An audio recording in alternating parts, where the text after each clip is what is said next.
Saya lahir di sebuah kampung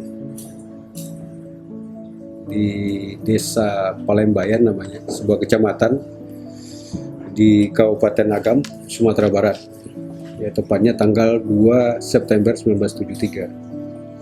Artinya sudah 46 tahun yang lalu.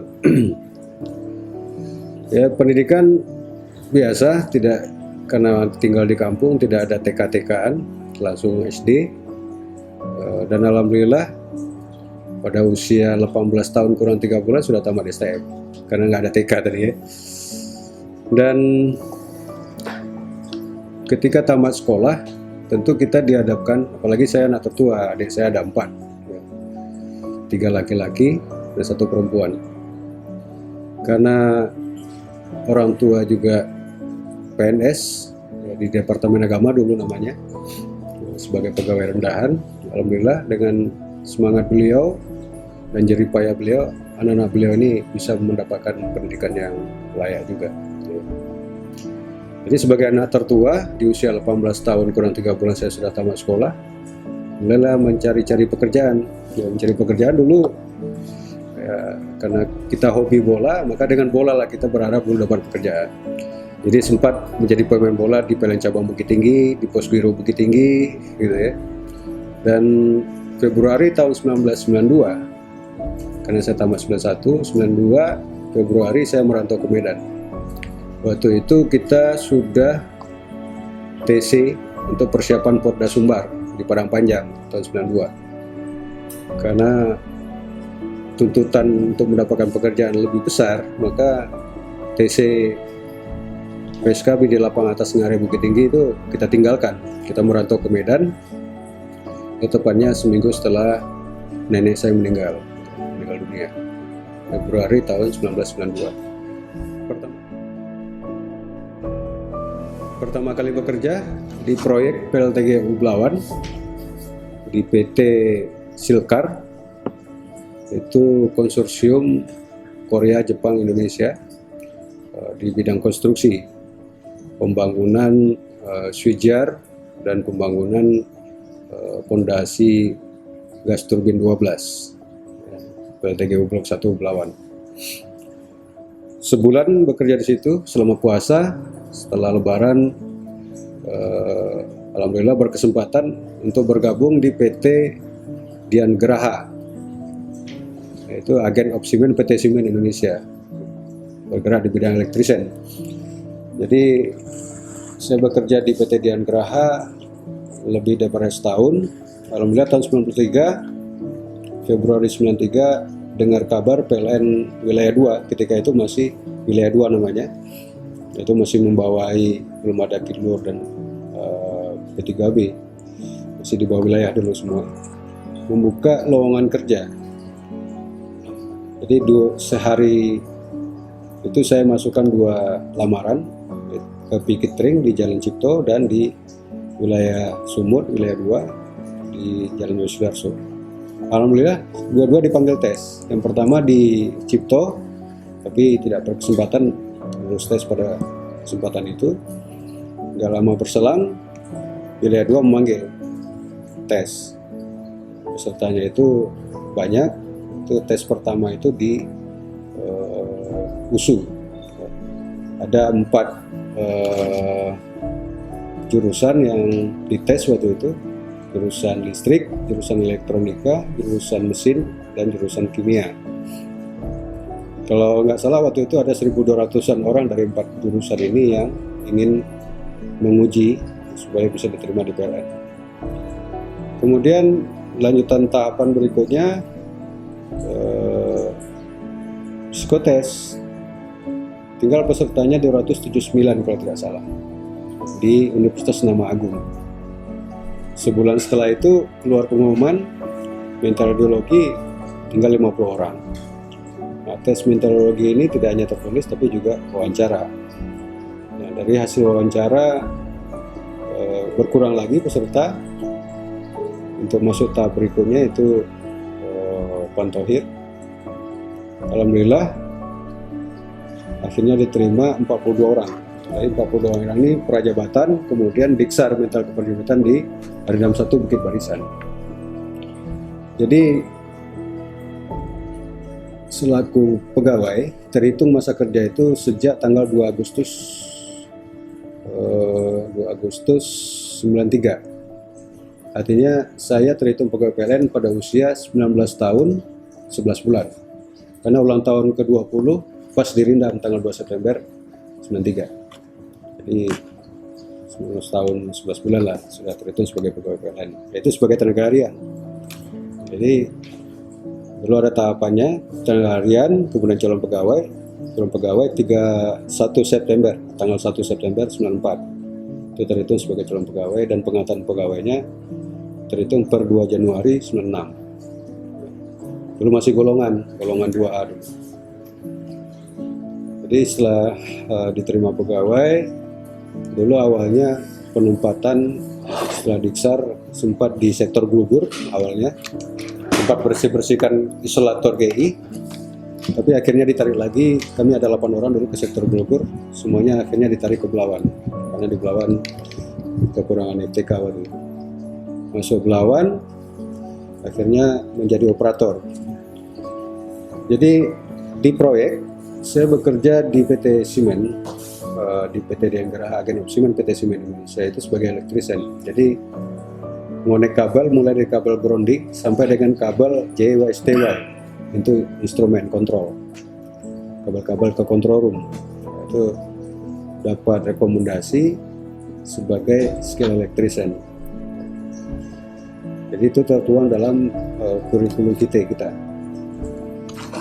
Kemudian setelah terima jadi pegawai, masuk sektor Belawan menjadi operator, sempat menjadi operator gas turbin 12 GT12, kemudian pindah ke water intake, akhirnya ditarik lagi ke GT12, kemudian ke ground floor, dan terakhir di control room.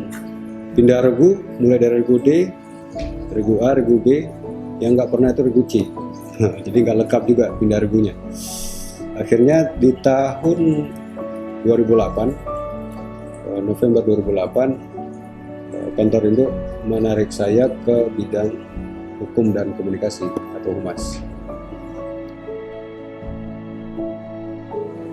Di tahun 2004 akhir, Muscap DPC SPPLN Belawan, kita terpilih waktu itu diamanai kawan-kawan melalui pemilihan sebagai ketua DPC Belawan.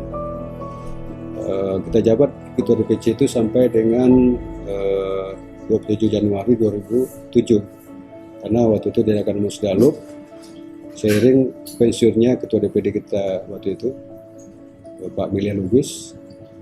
Dan alhamdulillah sekaligus innalillah juga kita diamanai sebagai ketua DPD KIN SBU di 2007 Januari, dan amanah itu kita jalankan sampai 3 periode karena atas kepercayaan seluruh DPC di lingkungan KIN SBU sampai 3 periode. Alhamdulillah kaderisasi berjalan, sekarang ketua DPD sudah beralih kepada generasi yang lebih muda. Mudah-mudahan tongkat estafet kaderisasi ini tetap berjalan, tidak hanya di lingkungan KIN SBU tapi juga di seluruh DPD SPPLN. Munaslup Maret 2016 kita diangkat bersama dengan Pak Jumadis, kemudian Munaslup penyatuan SPPLN hasil pertama dengan lantai 3 dualisme kepengurusan berdasarkan putusan PN Jakarta Selatan nomor 391. Ini mungkin berkah juga dari nomor register perkaranya 391, 3 dengan 9 bersatu. Kita diamanai sekarang sebagai ketua umum dan sekjennya Mas Bintoro Sudibyo sebagai sekjen SPPLN. Alhamdulillah sudah setahun kita jalankan, mudah-mudahan bisa kita selesaikan amanah ini dengan sebaik-baiknya. Mungkin itu secara biodata, ini terlahir daripada keluarga yang berangkat dari pegawai rendahan. Alhamdulillah masih bisa merasakan pendidikan. Dan untuk kuliah sampai dapat gelar sarjana hukum, ketika adik saya yang nomor 3 itu dapat beasiswa sekolah ke Inggris, sehingga beban sebagai lajang tanggung waktu itu, lajang punya tanggungan itu sudah berkurang, sehingga kita bisa kuliah tahun 2003. Karena saya berangkat ke Inggris, saya daftar di UMSU. Terkait serikat pekerja, awalnya saya itu pengennya ikut nimbrung jadi pengurus DPC. Nah, waktu itu baru mulai kuliah, ingin mempraktekkan ilmu yang didapat di Fakultas Hukum. Tapi mayoritas anggota SPPLN di DPC Belawan waktu itu mengemanakan ketua DPC itu ke kita. Maka secara empiris, walaupun belum selesai masih kuliah di Fakultas Hukum, tapi sudah kita praktekkan. Itu juga pernah kita ditunjuk manajemen untuk terlibat di pengadaan barang jasa. Jadi SP merupakan wadah bagi pegawai PLN dalam memperjuangkan, membela, dan melindungi kepentingan atau hak pegawai PLN beserta keluarganya. Yang dulu wadah itu namanya Korpri ketika kita masih berstatus PNS, pegawai negeri sipil. Karena bentuk perusahaan kita waktu itu Perum. Beralih bentuk perusahaan kita berdasarkan PP 2394 dari Perum menjadi PT. Sehingga Undang-Undang BUMN memerintahkan karyawan BUMN itu harus berserikat. Dan aturan-aturan masalah pengangkatan, pemberhentian, kedudukan, hak dan kewajiban diatur dalam PKB. Kita mulai terlibat di kegiatan-kegiatan inti SP, walaupun sebagai DPC, tapi sudah dilibatkan oleh DPP ketika itu, maupun DPD regional Sumut, DPD wilayah Sumut, Pikitring Sumatera Utara, Aceh, dan Riau. Jadi kita masih 3 DPD waktu itu. Ketua DPD-nya Pak Reden Sigalingging, Pak Sunardi, kemudian lagi oleh Pak Ridwan Samtari, dan di KDSPU setelah Pak Milir pensiun, kita yang diamanahkan menjadi ketua DPD sebagai kader muda. Jadi ketua DPC Belawan Desember 2004, usia saya waktu itu masih 31 tahun 3 bulan gitu ya. Kemudian diangkat menjadi ketua DPD usia 33 tahun 4 bulan, Januari 2007. Ya mungkin usia yang masih muda, tapi alhamdulillah kita bisa diterima di ring satunya DPP waktu itu dan masuk tim Perunding PKB. Alhamdulillah amanah itu sudah kita jalankan, dan sampai akhirnya dulu kita penerima kuasa, insya Allah ke depan kita yang memberi kuasa kepada tim Perunding. Kita sudah jalani peralihan dari sistem penghasilan atau gaji dasar menjadi 3P, kita terlibat di situ, dan kita punya foto karena Pak Supriyadi waktu itu mengajak saya bicara 4 mata terkait peralihan sistem penghasilan kita ke 3P. Itu ada fotonya, itu menjadi saksi apa yang kami bicarakan, karena Pak Supriyadi waktu itu minta supaya anggaran yang disediakan itu dapat kita serap dulu. Masalah penyempurnaan SK direksinya janjikan akan dievaluasi dan disempurnakan, sehingga 3P itu dapat kita jalankan, dan hasilnya sudah kita nikmati sejak 2008 sampai dengan beralih lagi menjadi individually confidential sekarang ini. Jadi kita terlibat dalam kegiatan inti DPP SPPLN. Tentang SPPLN ini, karena dia wadah bagi kita untuk mencapai tujuan bersama, tidak hanya menjaga masalah kesejahteraan kita juga, tapi amanah undang-undang juga memerintahkan kita menjaga kesinambungan perusahaan kita. Nggak akan ada kesejahteraan kalau tidak ada kesinambungan perusahaan kita. Menghadapi tantangan-tantangan yang ada sekarang, maka kita insan SPPLN ini harus bersatu padu untuk menganalisa perubahan-perubahan yang ada, sehingga kesinambungan perusahaan ini akan tetap ada, dan kita bisa bercerita tentang bagaimana meningkatkan kesejahteraan.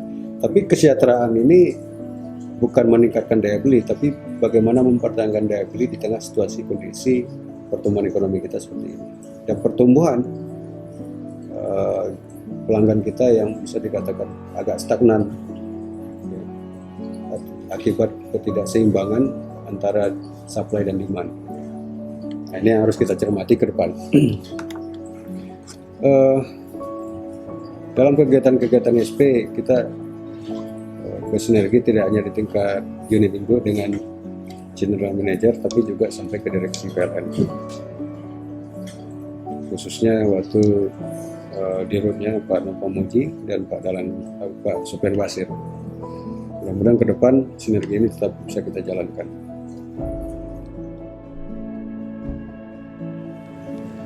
Pandangan kita ke depan terkait kesinambungan perusahaan kita, yang perlu kita antisipasi adalah ancaman terhadap core bisnis kita, khususnya dengan munculnya disruptive industry seperti solar cell atau rooftop.